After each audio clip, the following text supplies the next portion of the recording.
Dear friends, നമ്മൾ കഴിഞ്ഞ ക്ലാസ്സുകളിലായിട്ട് soul proprietorship ഏകാംഗ വ്യാപാരത്തെക്കുറിച്ച് പറഞ്ഞു. അതുപോലെ തന്നെ HUF ഹിന്ദു അൺഡിവൈഡഡ് ഫാമിലിയെക്കുറിച്ച് പറഞ്ഞു. അത് ഹിന്ദു കൂട്ടുകുടുംബ ബിസിനസ്. മൂന്നാമത്തെ പാർട്ണർഷിപ്പ് അല്ലെങ്കിൽ പങ്കാളിത്ത ബിസിനസ്സിനെ കുറിച്ചും പറഞ്ഞു. ഇനി നമ്മൾ നോക്കാനുള്ളത് സഹകരണ സംഘങ്ങൾ അല്ലെങ്കിൽ കോഓപ്പറേറ്റീവ് സൊസൈറ്റിയെക്കുറിച്ചാണ്. സഹകരണ സംഘങ്ങൾ അല്ലെങ്കിൽ കോഓപ്പറേറ്റീവ് സൊസൈറ്റി എന്ന് പറയും. അപ്പം അംഗങ്ങളുടെ ക്ഷേമം അടിസ്ഥാനമാക്കി കുറേ വ്യക്തികൾ സ്വമേധയാ ഒത്തൊരുമിച്ച് രൂപം കൊടുക്കുന്ന സംരംഭമാണ് സഹകരണ സംഘം. അപ്പോൾ അംഗങ്ങളുടെ ക്ഷേമം, അതായത് അംഗങ്ങളെന്ന് പറഞ്ഞാൽ അതിൽ മെമ്പർമാരായിട്ടുള്ള ആളുകളുടെ ക്ഷേമം, അവരുടെ അഭിവൃദ്ധി അടിസ്ഥാനമാക്കി കുറേ വ്യക്തികൾ, ഒരു നാട്ടിലെ കുറേ വ്യക്തികൾ ഒത്തൊരുമിച്ച് രൂപം കൊടുക്കുന്ന സംരംഭമാണെന്ന് പറയുന്നത് സഹകരണ സംഘം എന്ന് പറയുന്നത്. ഇത് സ്വാഭാവികമായിട്ട് നമ്മൾ കാണുന്നത് കോഓപ്പറേറ്റീവ് സ്റ്റോറുകൾ കാണാറുണ്ട്, അല്ലെങ്കിൽ കോഓപ്പറേറ്റീവ് ബാങ്കുകൾ കാണാറുണ്ട്. അത് തന്നെയാണ് എന്തെന്ന് പറയുന്നത് കോഓപ്പറേറ്റീവ് സൊസൈറ്റി എന്ന് പറയുന്നത്. അതായത് സഹകരണ സംഘങ്ങൾ അല്ലെങ്കിൽ കോഓപ്പറേറ്റീവ് സൊസൈറ്റി എന്നാണ് നമ്മൾ പറയാറുള്ളത് എന്നുള്ളതാണ്. അതായത് വോളണ്ടറി അസോസിയേഷൻ, വോളണ്ടറി മീൻസ് സ്വമേധയാ രൂപപ്പെടുന്നതാണ്. Of person consulting the purpose, അതിൻ്റെ പർപ്പസ് എന്ന് പറയുന്നത് അല്ലെങ്കിൽ ലക്ഷ്യം എന്ന് പറയുന്നത് ഓഫ് പ്രൊട്ടക്റ്റ് ചെയ്യുക, അതായത് സംരക്ഷിക്കുക their economic and social interest, സാമ്പത്തികമായിട്ടുള്ളതും സാമൂഹികപരമായിട്ടുള്ളതും താല്പര്യം സംരക്ഷിക്കുക എന്നുള്ളതാണ് എന്ന് പറയുന്നത് ഇതിൻ്റെ ലക്ഷ്യമെന്ന് പറയുന്നത്. അതുപോലെ ഒരു നാട്ടിലെ കുറേ ആളുകൾ സ്വമേധയാ രൂപം കൊള്ളുന്നതാണ് സഹകരണ സംഘങ്ങളെന്ന് പറയുന്നത്. അതിൻ്റെ ലക്ഷ്യമെന്ന് പറയുന്നത് അതിലെ മെമ്പർമാരുടെ ക്ഷേമം അഭിവൃദ്ധിപ്പെടുത്തുക എന്നുള്ളതാണ്. അപ്പോൾ നോക്കുക, ഏതൊരു സഹകരണ പ്രസ്ഥാനത്തിൻ്റെയും മൗലിക തത്വമെന്ന് പറയുന്നത് പരസ്പര സഹായമാണ്. ഏതൊരു സഹകരണ പ്രസ്ഥാനത്തിൻ്റെയും മൗലിക തത്വം എന്ന് പറയുന്നത് എന്താണ്? പരസ്പര സഹായമാണ്, പരസ്പരം സഹായിക്കുക എന്നുള്ളതാണ്. അതായത് ഓരോരുത്തരും എല്ലാവർക്കും വേണ്ടി, എല്ലാവരും ഓരോരുത്തർക്കും വേണ്ടി, ഓരോരുത്തരും എല്ലാവർക്കും വേണ്ടി ചെയ്യുക, അതുപോലെ തന്നെ എല്ലാവരും എന്ത് ചെയ്യുക, ഓരോരുത്തർക്കും വേണ്ടിയിട്ടും ചെയ്യുക എന്നുള്ളതാണ്. അപ്പം അതിൻ്റെ മൗലിക തത്വം എന്ന് പറയുന്നത് എന്താണ്? എല്ലാവരും ഓരോരുത്തർക്കും വേണ്ടി ചെയ്യുക എന്നുള്ളതാണ്. എല്ലാവരും ഓരോരുത്തർക്കും വേണ്ടിയും അതുപോലെ തന്നെ ഓരോരുത്തരും എല്ലാവർക്കും വേണ്ടി ചെയ്യുക എന്നുള്ളതാണ്.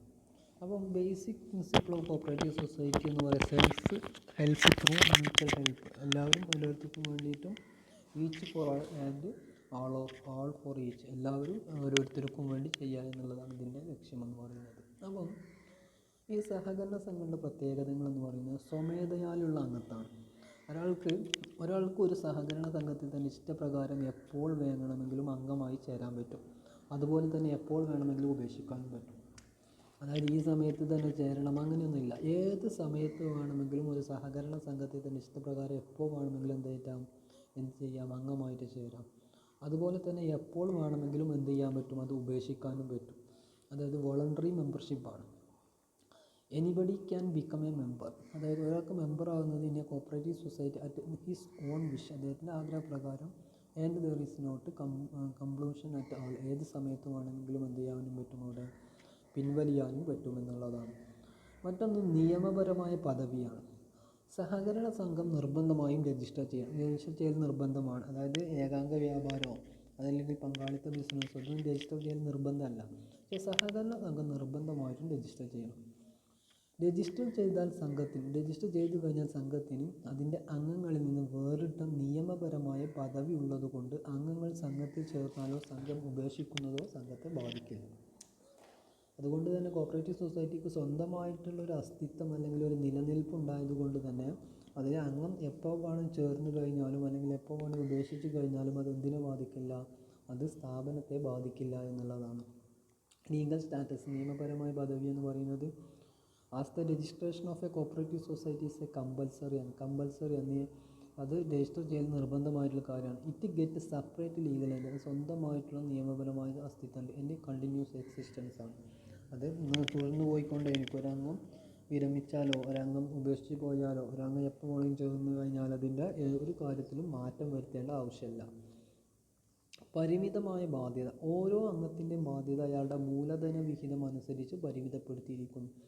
അതായത് ഒരാൾ ഒരു 1000 രൂപ വെച്ചിട്ടാണ് അല്ലെങ്കിൽ 1000 രൂപ ഷെയർ എടുത്തിട്ടാണ് ഒരു ഇതിൽ അംഗമാകുന്നത് എങ്കിൽ അദ്ദേഹത്തിൻ്റെ ബാധ്യത എന്ന് പറയുന്നത് 1000 രൂപയാണ്. അതിൻ്റെ പുറത്തേക്ക് എന്ത് ആ സംഘത്തിന് നഷ്ടം വന്നു കഴിഞ്ഞാലും അദ്ദേഹം വഹിക്കേണ്ട ആവശ്യമില്ല. അതാണ് ഓരോ അംഗത്തിൻ്റെയും ബാധ്യത എന്ന് പറയുന്നത്. അയാളുടെ മൂലധന വിഹിതം എത്രയാണോ അതുവരെയായിരിക്കും അയാളുടെ എന്തെന്ന് പറയുന്നത് ബാധ്യത എന്ന് പറയുന്നത്. Limited liability, the liability of members is a limited ആണ്. ലാബിലിറ്റി, മെമ്പർമാരുടെ ലാബിലിറ്റി എന്ന് പറയുന്നത് എന്താണ്, ലിമിറ്റഡ് ആണെന്നുള്ളതാണ്. മറ്റൊന്ന് നിയന്ത്രണം. തിരഞ്ഞെടുക്കപ്പെട്ട ഒരു നിർവഹണ സമിതിയുടെ കൈകളിലായിരിക്കും സഹകരണ സംഘത്തിൻ്റെ നിയന്ത്രണം. അതിലെ അംഗങ്ങളായിട്ടുള്ള ആളുകളെ വോട്ട് ചെയ്തുകൊണ്ടായിരിക്കും എന്ത് ചെയ്യുന്നത്, അത് തിരഞ്ഞെടുക്കപ്പെടുന്നത്. അതിൻ്റെ നിർവഹണ സമിതി അല്ലെങ്കിൽ അതിൻ്റെ മാനേജ്മെൻറ്റ് തിരഞ്ഞെടുക്കപ്പെടുന്നത്. ഒരംഗം ഒരു വോട്ട് എന്ന തത്വത്തിൽ അധിഷ്ഠിതമായ അംഗങ്ങളിൽ നിന്നും തിരഞ്ഞെടുക്കപ്പെടുന്നതാണ് എന്തെന്ന് പറയുന്നത്, നിർവാഹക സമിതി. ഒരംഗത്തിന്, അതിലെത്ര അംഗങ്ങളുണ്ടോ ഓരോ അംഗത്തിനും ഓരോ വോട്ട്. ഒരാൾ എത്ര ക്യാപിറ്റൽ കൊണ്ടുവന്നില്ല എന്നുള്ളത് എന്തല്ല, ഇതിലൊരു പ്രശ്നമല്ല. അതായത് എല്ലാ അംഗങ്ങൾക്കും ഓരോ വോട്ടുണ്ടാവും. ആ വോട്ട് ചെയ്തുകൊണ്ട് അതിലെന്ത് ചെയ്യും, ഒരു മാനേജ്മെൻറ്റിനെ നമ്മൾ തിരഞ്ഞെടുക്കപ്പെടുമെന്നുള്ളതാണ്. കൺട്രോൾ എന്ന് പറയുന്നത്, നിയന്ത്രണം എന്ന് പറയുന്നത്, control is vested in the hand of board of directors. അതിൻ്റെ ഒരു ബോർഡ് ഓഫ് ഡയറക്ടേഴ്സ്, അതിൻ്റെ തലപ്പത്ത് നിൽക്കുന്ന കുറച്ച് ആളുകളുണ്ടാവും. Who are elected by the members, അവർ തിരഞ്ഞെടുക്കപ്പെടുന്നത് അംഗങ്ങളാണ്. Under the principle of one man one vote, ഒരാൾക്ക് ഒരു വോട്ട്, ഒരംഗത്തിന് ഒരു വോട്ട് എന്നുള്ളതാണ് അതിൻ്റെ എന്തെന്ന് പറയുന്നത്, തത്വം എന്ന് പറയുന്നത്. സേവനം എന്നതാണ് മുദ്രാവാക്യം. അതായത് സഹകരണ സംഘത്തിൻ്റെ ലക്ഷ്യമെന്ന് പറഞ്ഞാൽ ലാഭം കിട്ടുക എന്ന് മാത്രമല്ല, അംഗങ്ങൾക്ക് പരമാവധി സേവനം ചെയ്യുക എന്നതാണ്. അതിൽ നമ്മൾ ആദ്യം തന്നെ പറഞ്ഞു, അംഗങ്ങളുടെ ക്ഷേമം അടിസ്ഥാനമാക്കിയിട്ടാണ് വരുന്നത്. അതുകൊണ്ട് തന്നെ സഹകരണ സംഘത്തിൻ്റെ ലക്ഷ്യമെന്ന് പറയുന്നത് എന്തല്ല, ലാഭമല്ല, അംഗങ്ങൾക്ക് പരമാവധി സേവനം നൽകുക എന്നതാണ് ഇതിൻ്റെ മുദ്രാവാക്യം എന്ന് പറയുന്നത്. സർവീസ് മോട്ടീവാണ്.